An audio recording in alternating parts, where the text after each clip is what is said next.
If you use the Lumix S series of cameras and you're looking for a wide lens, then I've got a great suggestion for you, so stick around.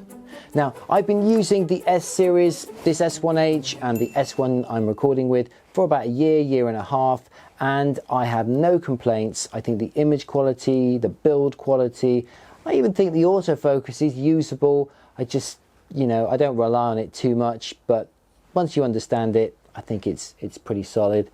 Now look, I think the biggest drawback with these cameras is the fact that at 4K 50 and 60 you get the APSC crop. So what does that really mean? It means that with the 24-105 kit lens, this becomes a 36-157.5, which is not terribly wide. Now, what are the options? You could go to 1080 and get that full width of the sensor.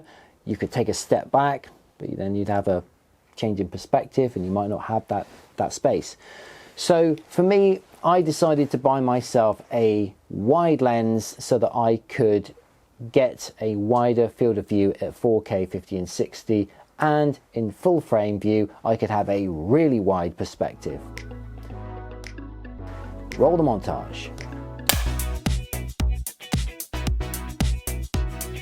And we're back. This is it. Here it is. It's a Canon. Look at it. It's made of metal, it's solid in construction, and it weighs half a house brick. It's 1.1 kilos to be precise, which is about a third more than the kit lens at 680 grams. So it is a chunk. It is solid in construction. It has a fixed hood. As you can see, there's your weight. It's a massive piece of glass. The optic is round, and that's why that you've got this fixed hood. There is no chance in getting a piece of safety glass to go on there or an ND filter. You're pretty much looking at getting a matte box.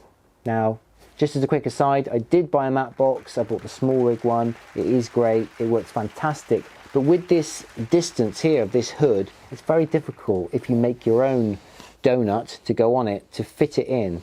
So if anyone out there has got a 3D printer and wants to make some fat donuts at 86 or 84 mil diameter across, then that would work.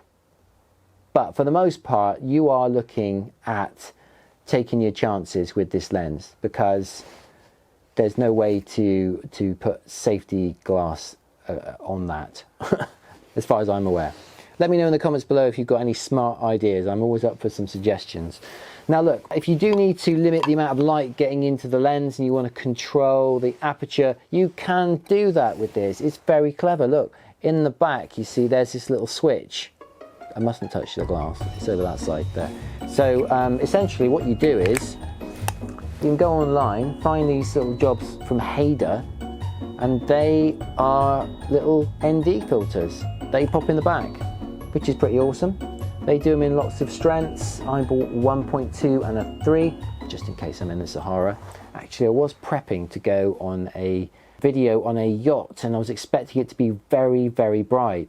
And then COVID happened, and the job never happened. But I've still got that filter. Maybe it will happen. Oh well. Anyway, suffice to say, this lens is pretty big. It's not ridiculously heavy, let's be honest. If you're used to using a full-sized camera all rigged out, an S1H S1 with this lens is half the weight. You shouldn't have a problem. This lens comes in at about $1,200 or £1,200. How can that be?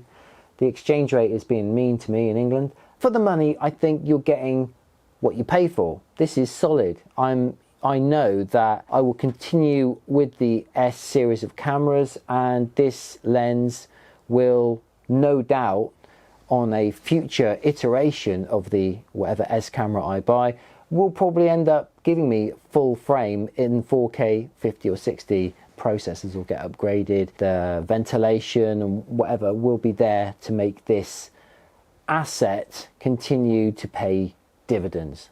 Okay, so this little problem solver is going to help you out in 4K, 50 and 60 modes. The crop factor would make this lens a 21:36, which is wider than the stock lens. No, it's not super wide, but it should give you something wide enough for most circumstances. And as such, I'm really happy with this lens. It's an f2.8. You can get some shallow depth of field with it as it's an f2.8, but because it's super wide, you have to be a lot closer to your subject to really see that bokeh. So that's it. I don't think there's anything much to say about this in lay terms. I'm not going to talk about chromatic aberration or anything like that. What I know is that the images I get from this lens have been exactly what my clients are asking for. Problem solved, yeah? Bang! This Sigma 14-24 f2.8 is a fantastic lens and well worth the money. Until next time, I'm Adam Loretz from the Filmmakers Workshop, saying take care and bye for now.